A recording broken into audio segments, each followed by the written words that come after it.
ညူပြားလာရင်းချီရင်လှိုင်းတရားပြီးတာတဲ့လှိုင်း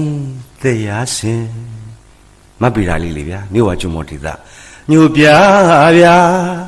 လာရင်းချီရင်လှိုင်းတရားပြီးတာတဲ့လှိုင်းတရားစင်အစင်ဆိုတော့တက်တာပေါ့ဗျာမထင်လိုက်ပါနဲ့ဆေးရလည်းမသက်တာဘာကြောင့်လဲအုံးလေကျွေး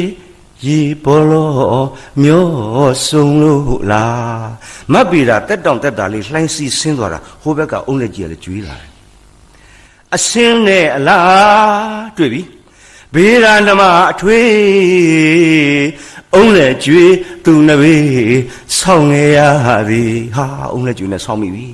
အုံးလက်ကျွေးကြီးကဆောင်းပြီးတော့သူ့ဟာသူဆက်ပြီးတော့မျောမတ်ပြီတာလွတ်မြောက်ပြီ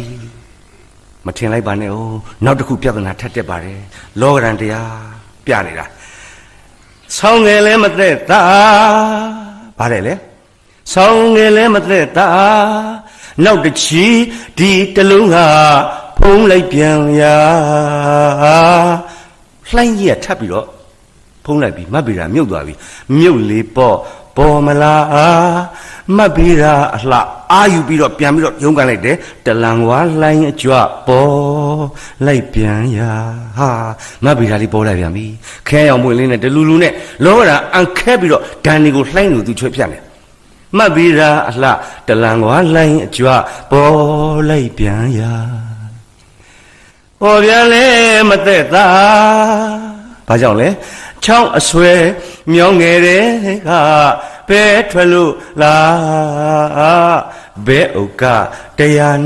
200မတ်ပြီးတာကတပင်လေအရက်ကန်ခန်းလို့ဘီရာပြန်အငုခဲပန်းလျက်ပဲ